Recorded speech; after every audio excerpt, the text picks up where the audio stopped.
It all started one ordinary afternoon in late summer. The sun was setting, painting the sky with hues of orange and pink, and I was at home, lost in the hum of daily life. My name is Alex, and I was married to my high school sweetheart Emma. We had been together for over a decade, and for the most part, life had been exactly what we had hoped it would be. I never thought a single day could change everything, but then, that fateful day came. Emma and I had been planning a surprise anniversary trip for months, a special getaway to celebrate our 10 years together. We had booked a cozy cabin in the mountains, and everything was set. Or so I thought. The day before we were supposed to leave, I came home from work to find Emma's phone on the kitchen counter. I picked it up, intending to remind her to pack her charger, but what I saw on the screen stopped me dead in my tracks. There was a message from a man named Daniel, with a flirty remark that made my heart sink. I tried to convince myself it was just a harmless message, but something in me felt uneasy. When Emma walked in, I confronted her. She looked shocked, but quickly her face turned pale as she realized what I had seen.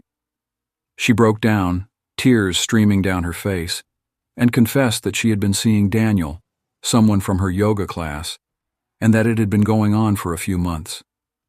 My world crumbled in that moment.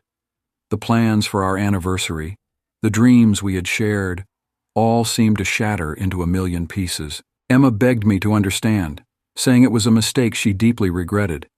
She promised she was willing to do whatever it took to make things right. We decided to cancel our trip and focus on salvaging our relationship. The first few weeks were unbearable. Every attempt at conversation felt like walking on eggshells. Emma was desperate to fix things, attending therapy sessions and trying to make amends. I wanted to believe in her sincerity, but the trust had been broken. Each time she touched me or tried to hold my hand, I couldn't shake the image of her with Daniel from my mind. The intimacy that once felt comforting now felt invasive and uncomfortable.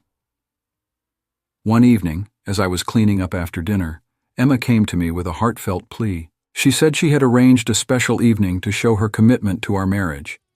We went out for dinner, and although it was meant to be a gesture of hope, I couldn't shake the feeling that we were just pretending everything was okay. It wasn't until a few weeks later, during another therapy session, that I had a breakthrough.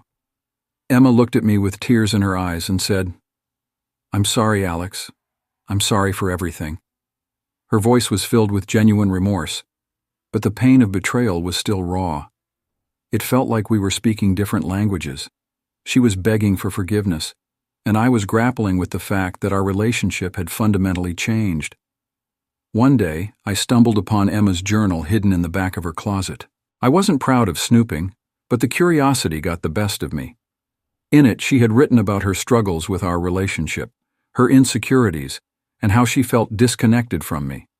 As I read her words, I realized that her infidelity wasn't just a random act, but a symptom of deeper issues that we had never addressed. With this newfound understanding, I decided to have an open conversation with Emma.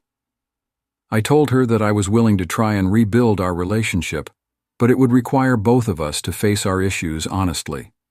We agreed to give it a shot, but with the understanding that it would take time and effort from both sides. As the months went by, we worked through our issues with the help of therapy. Emma was committed to showing me that she wanted to make things right, and I began to see small changes in her behavior. Yet the road to healing was far from smooth.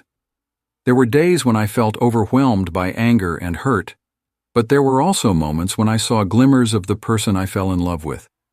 One night, while we were sitting together on the porch, I told Emma that despite everything, I still loved her. It wasn't the same love we had before, but it was real and genuine. She responded with a quiet, "I love you too, and I'm committed to making this work." It's been over a year since that day, and while we are still working through our issues, we've managed to find a new rhythm in our relationship. The trust that was once shattered has begun to mend, though it will never be quite the same. Emma and I are committed to rebuilding what we had, and we've learned that love, though fragile, can withstand even the greatest of trials. So if you're watching this and find yourself in a similar situation, remember that healing takes time and effort from both partners. If you've experienced betrayal, or if you're struggling to rebuild trust, know that it's possible to move forward, but it requires patience and understanding. I'd love to hear your thoughts. Have you ever faced a similar situation, and how did you handle it? Share your experiences in the comments below. If you found this story relatable or helpful, please like and subscribe to my channel for more stories and insights. Your support means the world to me.